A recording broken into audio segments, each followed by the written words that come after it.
नमस्कार, मनी गुरु की इस खास पेशकश में आप सभी का स्वागत है। मैं हूं स्वाति रायना। महीना दर महीना एसआईपी से निवेश में बढ़ोतरी दर्ज की जा रही है। आज हम आपको बताएंगे एसआईपी करने की रकम आप कैसे निर्धारित कर सकते हैं। क्या एक निश्चित दिन पर एसआईपी करने से ज्यादा रिटर्न मिल सकता है? एसआईपी या फिर एक मुश्त निवेश, क्या करें? दोनों के क्या है फायदे? ऐसी ही कुछ चर्चा आज हम करेंगे अपने इस खास शो में। और हमारे साथ शो में शामिल हो चुके हैं दो खास एक्सपर्ट्स, कीर्तन शाह, सीईओ क्रेडेंस वेल्थ, और प्रतिभा गिरीश, फाउंडर फिनवाइज। कीर्तन और प्रतिभा दोनों का स्वागत करते हैं मनी गुरु के आज के इस खास कार्यक्रम में। एसआईपी, हमने एसआईपी के आंकड़े भी देखे, किस तरीके से म्यूचुअल फंड के आंकड़ों में, एसआईपी के आंकड़ों में एक बार फिर से बढ़ोतरी दर्ज की गई है। एक पॉजिटिव ट्रेंड हमें देखने को मिला है कि किस तरह से निवेशक जो है वो एसआईपी के जरिए अपना इन्वेस्टमेंट जो रूटीन है, जो अपने निवेश की जर्नी है, वो आगे बढ़ा रहे हैं। पर सही तरीका भी जानना जरूरी है जिससे ज्यादा से ज्यादा बेनिफिट मिल सके। सबसे पहले प्रतिभा, मैं आपसे समझना चाहती हूँ क्योंकि काफी ऐसे सवाल हमारे पास निवेशकों के आए। उनका ये समझना था या वो ये जानना चाह रहे थे कि हम एसआईपी करना चाहते हैं, अपने निवेश की शुरुआत करना चाहते हैं, लेकिन एसआईपी करें कितनी रकम से, शुरुआत कितनी रकम से होनी चाहिए, कैसे उसको निर्धारित किया जाए, ये हमें नहीं मालूम। तो शुरुआत में सबसे पहले मैं आपसे जानना चाहती हूं कि एसआईपी कितनी रकम से शुरू करनी चाहिए, किन फैक्टर्स पर डिपेंड करता है ये? एक तो हमें जो स्कूल में सिखाया जाता है मैथ्स में कि क्या आपका सेविंग्स रहता है, savings is equal to whatever you earn, earnings minus expenses. अगर ये फॉर्मूला हम यूज करेंगे तो वेल्थ बिल्डिंग में बहुत गड़बड़ हो जाएगा। इसके बजाय हम अगर ये सोचे कि हमारा जो इनकम है, इनकम से हम इन्वेस्टमेंट्स माइनस करके जो बचता है उसको हम स्पेंड करेंगे तो बहुत अच्छा रकम बन जाएगा और फाइनेंशियली सिक्योर हो सकते हैं। तो पहले तो आपको तय करना है कि आपका एज क्या है और आपका गोल्स क्या है, और उसके हिसाब से मान लो आप बहुत यंग हो, 25-30 ईयर्स के हो, तो आप 15-20% अपने एज के हिसाब से, मतलब 20 ईयर्स के हो तो 20% तो आप सेव करना चाहिए। तो उसको एसआईपी के लिए आप साइड में रख दो और बाकी जो बचता है उसको स्पेंड कीजिए। मोस्टली हम देखते हैं कि इन्वेस्टर्स जो है वो एक एसआईपी तो सुनते हैं, उनको लगता है हमें हम पीछे ना छूट जाए, तो वो एक एसआईपी स्टार्ट जरूर करते हैं 5,000 का। जब उनका सालाना मंथली एक्सपेंसेस जो होता है वो 1 लाख 1.5 लाख होता है, तो वो 5,000 या 10,000 का एसआईपी स्टार्ट करते हैं। एक टिक मार्क एक्टिविटी हो जाता है कि हमने भी एसआईपी स्टार्ट कर दिया। ये एक्चुअली आपको सुकून जरूर देता है, लेकिन वेल्थ बिल्डिंग में आप कामयाब नहीं हो पाएंगे। तो पहले आप एक परसेंटेज तय कर लीजिए और उससे स्टार्ट कीजिए, बाद में आप गोल के साथ उसको जोड़ सकते हैं। तो कितना अमाउंट जो है वो एसआईपी का सही है, ये जानना और समझना बेहद जरूरी है। कीर्तन, मैं आपसे जानना चाहती हूं क्योंकि यूजुअली कहा जाता है कि जब आप निवेश की शुरुआत करें, एक लक्ष्य पहले बना दीजिए और उस लक्ष्य के आधार पर अगर आप फिर अपने एसआईपी या फिर किसी भी निवेश को रखेंगे तब आपके लिए ज्यादा आसान रहेगा। तो शुरुआत क्या इसी तरीके से की जा सकती है कि आप एक लक्ष्य बनाएं और उसके बाद एसआईपी बढ़ाएं? एक लक्ष्य होना सबसे इंपॉर्टेंट है निवेश की शुरुआत करने के पहले। अगर आपके पास कोई लक्ष्य नहीं है तो आपको शायद पता ही नहीं है कि फाइनल डेस्टिनेशन आपका क्या है और आप कहाँ जाना चाहते हैं। तो लक्ष्य होना एक्सट्रीमली इंपॉर्टेंट है क्योंकि उससे आपको डिसिप्लिन मिलेगी आपके इन्वेस्टमेंट्स को कंटिन्यू करने के लिए। आपको पता चलेगा कि अगर आप इन्वेस्टमेंट्स कंटिन्यू नहीं करेंगे तो आप क्या खोने वाले, कौन से लक्ष्य को नहीं पहुंच पाएंगे। तो मुझे ऐसा लग रहा है मेरा नंबर 1 रीजन आपको इन्वेस्टमेंट करने के पहले सबसे पहले गोल डिफाइन करना पड़ेगा। देखिए, किसी भी शादीशुदा आदमी के लिए जो प्रोबेबली अर्ली 30s में है, कौन से टाइप के गोल्स हो सकते हैं? मेजरली 3 गोल्स होंगे, राइट? एक तो होगा चाइल्ड एजुकेशन, चाइल्ड मैरिज या रिटायरमेंट प्लानिंग। अब अगर आप देखें, ये अगर लंबी अवधि के गोल्स है तो सबसे सरल तरीका लंबी अवधि के गोल को अचीव करने का एसआईपी है, क्योंकि आपको छोटी छोटी रकम इकट्ठा करनी है या इन्वेस्ट करनी है हर साल, जिससे आपका 10 साल या 12 साल या 15 साल के बाद आने वाला गोल अचीव हो जाए।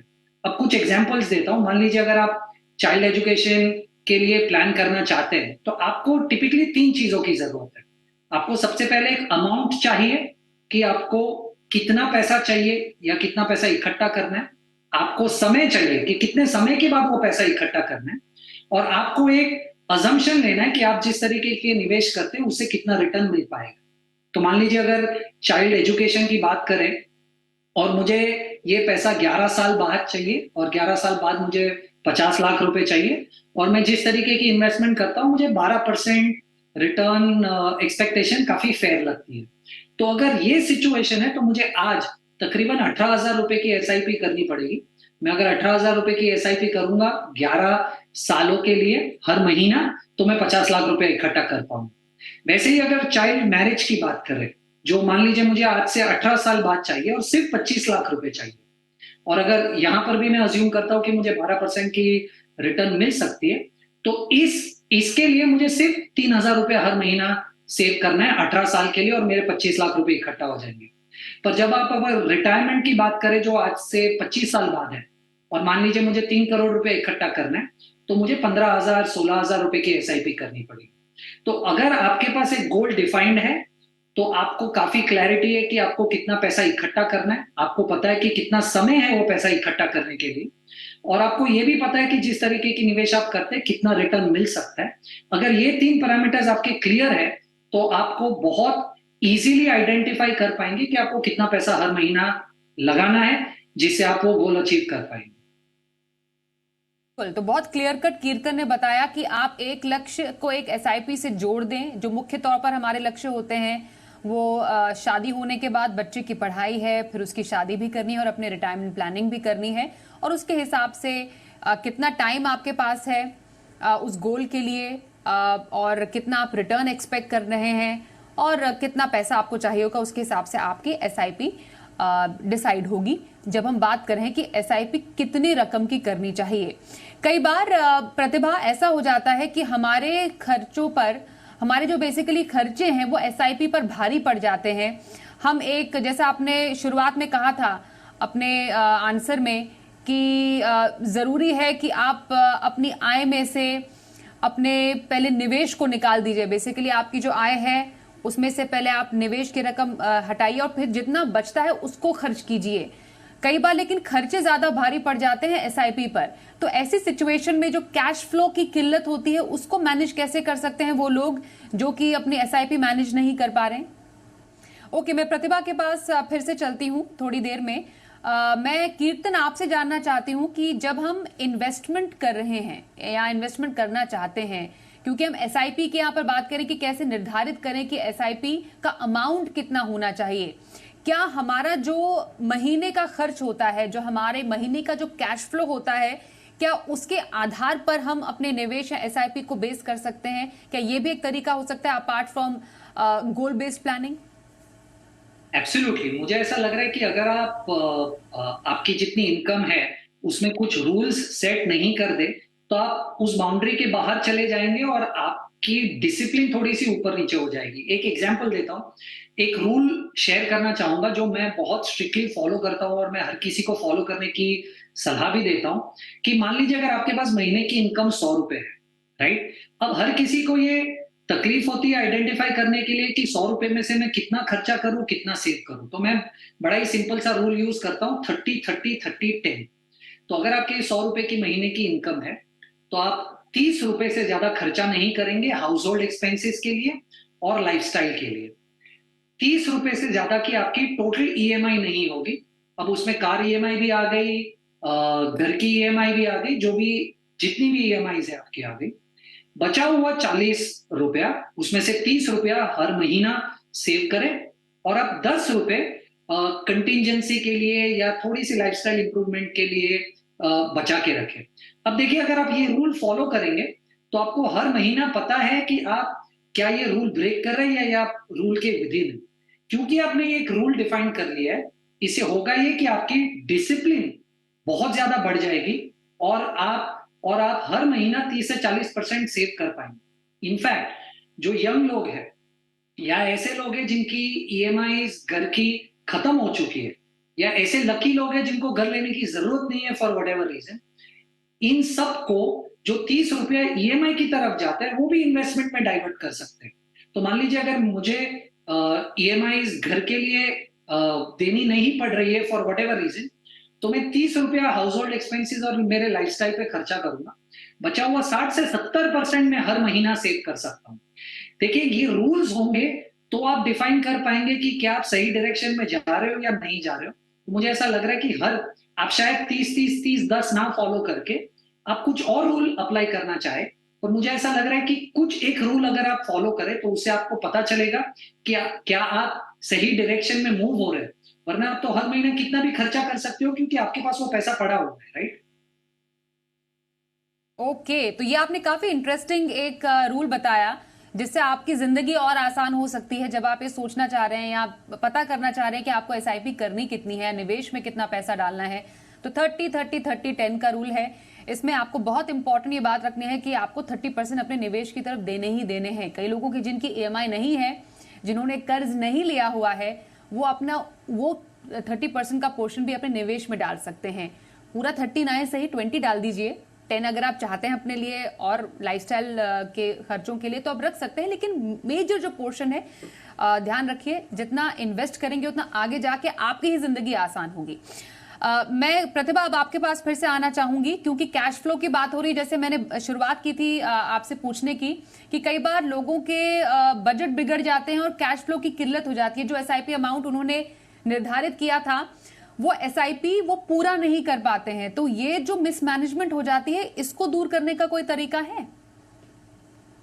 नंबर वन, जब आप जैसे कीर्तन ने भी बताया कि अगर गोल की तरफ आप ध्यान दें तो आपका जो अननेसेसरी एक्सपेंसेस है, कभी आपको एसआईपी बंद करने का अगर नौबत आए तो आपके मन में लगेगा कि मैं कौन सा एसआईपी बंद करूं, मेरे रिटायरमेंट का कि बच्चे के एजुकेशन का। तो आपको अपने आप समझ में आ जाएगा कि आप जो कैश फ्लो कर रहे हो क्यों बंद कर रहे हो, क्योंकि आपको शायद नया लैपटॉप लेना है या नया गाड़ी लेना है या थोड़ा बड़ा घर लेना है।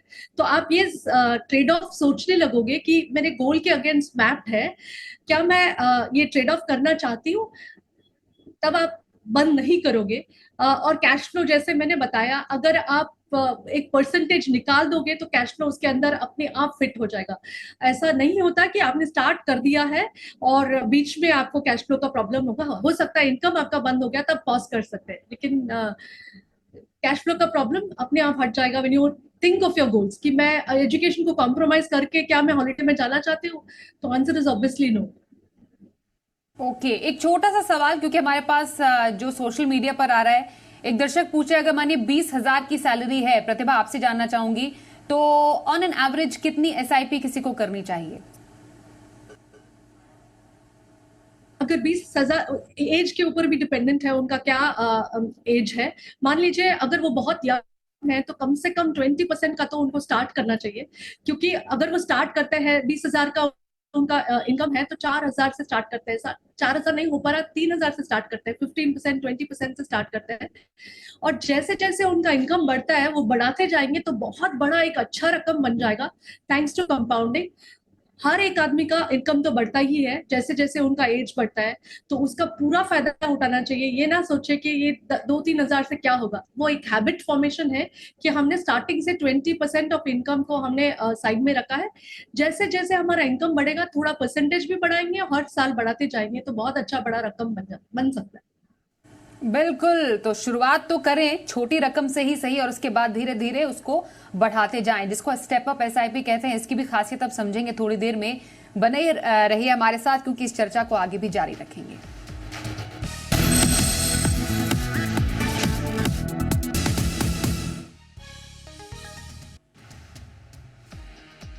तो स्मार्ट एसआईपी की स्ट्रैटेजी हम जान रहे हैं, वो भी सक्सेस स्ट्रैटेजी। हमारे साथ हैं कीर्तन शाह और प्रतिभा गिरीश से हम कर रहे हैं खास चर्चा।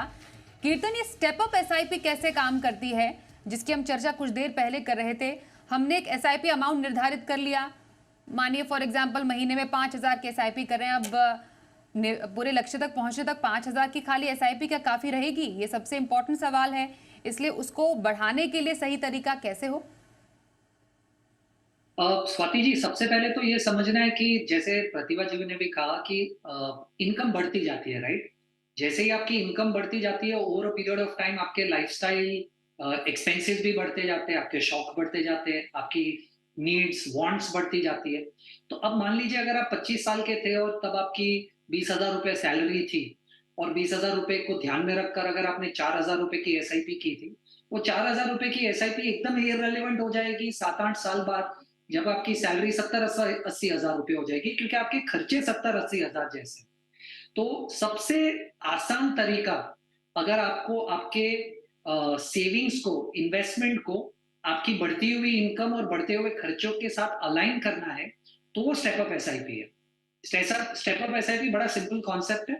आप आज जो भी रकम निर्धारित करें कि आपको ये इन्वेस्ट करना है एसआईपी में, उसे हर साल 10% से बढ़ाते जाए, और ये ऑटोमेटिकली हो सकता है, म्यूचुअल फंड में ये ऑप्शन है, राइट। उससे होगा ये कि आपकी बढ़ती इनकम और बढ़ते एक्सपेंसेस के साथ आपकी सेविंग्स भी ऑटोमेटिकली बढ़ते जा रहे हैं, जिससे आज से 10 साल या 15 साल बाद आप ऐसी सिचुएशन में ना आ जाए जहां आपकी सेविंग्स बहुत ही कम है वर्सेस आपके इनकम और एक्सपेंसेस के।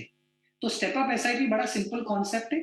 मान लीजिए आज आपने 10,000 रुपए की एसआईपी की, और आपने अगर म्यूचुअल फंड को इंस्ट्रक्शन दे दिया कि हर साल इसे 10% से बढ़ा दीजिए, तो अगले साल आपकी एसआईपी 11,000 हो जाएगी, और हर साल वो 10-10% से बढ़ती रहेगी। अब इससे फायदा क्या होगा?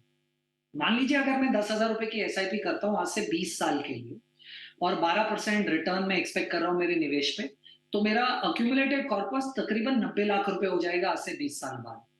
पर अगर मैं 10% हर साल एसआईपी बढ़ाऊं, राइट, 1,000 रुपए से मेरी अगर एसआईपी बढ़ रही है अगले साल, और वो बढ़ती जाए हर साल, तो यही 10,000 रुपए की एसआईपी प्लस 10% का स्टेप अप मुझे 20 साल बाद 1,40,00,000 रुपया दे देगा। तो आपकी एक्चुअल अक्यूमुलेशन 50 लाख रुपए से बढ़ जाएगी, सिर्फ एक छोटा सा 10% आपकी एसआईपी पे हर साल अगर आप बढ़ाएंगे। ये बहुत ही इंपॉर्टेंट है, क्योंकि बहुत सारे इन्वेस्टर्स जब उनकी इनकम बहुत कम होती है तब एसआईपी स्टार्ट करते हैं, पर एसआईपी को बढ़ा नहीं पाते, जिससे मुझे ऐसा लगता है कि उनकी लाइफस्टाइल तो बहुत बढ़ जाएगी, पर उसे सपोर्ट करने के लिए उनको जो वेल्थ क्रिएशन चाहिए वो नहीं हो पाएगी। जो स्टेप अप एसआईपी एक बड़ा ही अच्छा टूल है जिसके थ्रू वो मैच कर सकते हैं। बिल्कुल। प्रतिभा, मैं एसआईपी से कंपाउंडिंग का मैजिक कैसे होता है ये आपसे समझना चाहती हूँ। फॉर एग्जांपल, कोई 5,000 की एसआईपी पर महीने कर रहे हैं, या कोई 10,000 की एसआईपी पर महीने कर रहा है, और मानिए 12% का अनुमानित रिटर्न वो मानकर चल रहे हैं, तो हम 4 साल, मतलब 4 अवधियों का एग्जाम्पल अगर आपसे लेना चाहें, और 2 एसआईपी अमाउंट्स 5 और 10,000 का, तो 5 साल में कितनी रकम बनेगी, 10 साल में कितनी बनेगी, 15 साल में कितनी बनेगी, और 20 साल में कितनी बनेगी? क्विक कैलकुलेशन अगर आपकी तरफ से हो जाए। रिटर्न हम माने कि 12% का रिटर्न आ जाएगा, तो 5,000 जो 5,000 का एसआईपी है वो 5 साल में सिर्फ आपने 3 लाख इन्वेस्ट किया होगा, 3 लाख ही इन्वेस्ट किया होगा, और वो 4,08,000 बन जाएगा। अगर आपने 10 साल के इन्वेस्ट किया, 3 का 6 लाख आप इन्वेस्ट करोगे तो वो 11 लाख बन जाएगा, और 15 साल में वो बन जाएगा 24, और 20 साल में बन जाएगा 49 लाख्स। तो इतना कंपाउंडिंग मिलता है, ये 24 49 बन जाता है, 5 साल में डबल हो जाता है। कंपाउंडिंग के लिए आपको टाइम देना जरूरी है। सिमिलरली 10 साल के एसआईपी अगर आप देखोगे तो आपका आप इन्वेस्ट करोगे 6 लाख, 5 साल में बनेगा 8.24। अगर आप 10 साल के लिए रुकोगे तो 23 लाख बन जाएगा। अगर 15 साल के रुकोगे तो 50 लाख बन जाएगा, और 20 साल में आप करोड़पति बन जाएंगे by just investing 10,000 rupees. No step up, no nothing. ये कंपाउंडिंग का मैजिक है कि अगर आप इन्वेस्टमेंट्स को टाइम दो तो बहुत बड़ा रकम हो जाता है। आप देखोगे कि 5 साल में ऑलमोस्ट डबल हो रहा है आफ्टर 15 ईयर्स, बट वो पहले 5 साल में आपको दिखेगा नहीं, आपको उसको टाइम देना पड़ेगा और थोड़ा पेशेंस रखना पड़ेगा। बिल्कुल। और प्रतिभा, इसी में जो कॉस्ट ऑफ डिले होता है वो कैसे इम्पैक्ट कर सकता है? मतलब अगर आपने इसी में देरी कर दी आपने अपने प्लानिंग करने में, तो वो कॉस्ट ऑफ डिले आपको कितना ज्यादा कॉस्ट कर सकता है, मतलब कितना ज्यादा आपके लिए भारी पड़ सकता है? ये भी क्विक एग्जांपल अगर बताएं। मान लीजिए 25 साल का कोई है और उनको अगर हम इन्वेस्टमेंट के बारे में बोले, वो तो बोलते हैं कि बहुत टाइम है हमारे पास, 25 साल में स्टार्ट करने की क्या जरूरत है। तो हम एक एग्जाम्पल लेते हैं जिसने 25 साल में बहुत डिसिप्लिन है और उन्होंने एसआईपी स्टार्ट कर लिया, एसआईपी स्टार्ट किया 25 साल में, और 60 इयर्स तक वो एसआईपी को चालू रखा उन्होंने 5,000 का, तो उनका रकम बनेगा 3.24 करोड़। अगर उन्होंने 1 साल डिले कर लिया, मान लीजिए 1 साल डिले कर लिया, 26 साल में उन्होंने स्टार्ट किया, तो उनका टोटल रकम बनेगा 60 इयर्स में 2.87। मतलब सिर्फ 1 साल का डिले उनको कितना कॉस्ट किया? 37 लाख का उनको फर्क पड़ा है। अगर उन्होंने सोचा कि 25 साल तो बहुत यंग है, मैं तो 30 साल में स्टार्ट करूंगा, और उन्होंने 30 साल में स्टार्ट किया एसआईपी, मतलब 5 साल का डिले हो गया, तो उनको उतना ही इन्वेस्ट करने के बाद उनको सिर्फ 1.76 मिलेगा, मतलब उनको 1.5 करोड़ का नुकसान हुआ। मान लीजिए किसी ने 30 में भी स्टार्ट नहीं किया, वो 40 इयर्स तक सोचते रहे हमारे पास टाइम है, और 40 इयर्स में उन्होंने स्टार्ट किया, क्योंकि लेट कर दिया उन्होंने, वो ट्रिपल द अमाउंट, मतलब 5 के बदले में 15,000 का एसआईपी करते हैं अगले 20 साल के लिए, फिर भी उनका सिर्फ हाफ द अमाउंट, पहले 3.24 था 25 साल की उम्र में, और अभी आपको सिर्फ 1.5 करोड़ का मिलेगा। तो टाइम इज ऑफ एसेंस, अगर आप जल्दी स्टार्ट करेंगे तो बहुत अच्छा रकम बन सकता है, एक साल में भी आपको बड़ा सा नुकसान हो जाएगा अगर आप डिले करेंगे एसआईपी।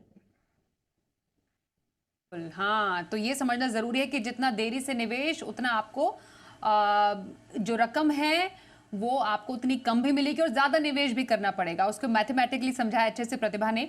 मैं कीर्तन आपसे जानना चाहती हूँ कि क्या एसआईपी एक निश्चित समय पर करने से कोई रिटर्न में कुछ खास इम्पैक्ट पड़ता है? कई लोग कहते हैं कि हम वीकली एसआईपी करें, या फिर डेली एसआईपी करें, या मंथ के किसी एक पर्टिकुलर डे पे एसआईपी करें तो हमें रिटर्न शायद ज्यादा मिले।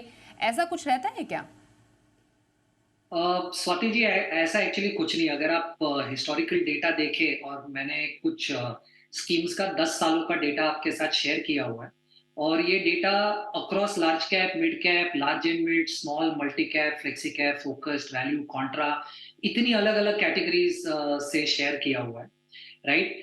अगर इन सब कैटेगरीज का 10 साल का अगर आप पिछला डेटा देखें, तो उसमें एक चीज बहुत ही क्लियर है कि आप वीकली कीजिए, डेली कीजिए या मंथली कीजिए, आपके रिटर्न्स में कोई सिग्निफिकेंट डिफरेंस नहीं आ रहा है।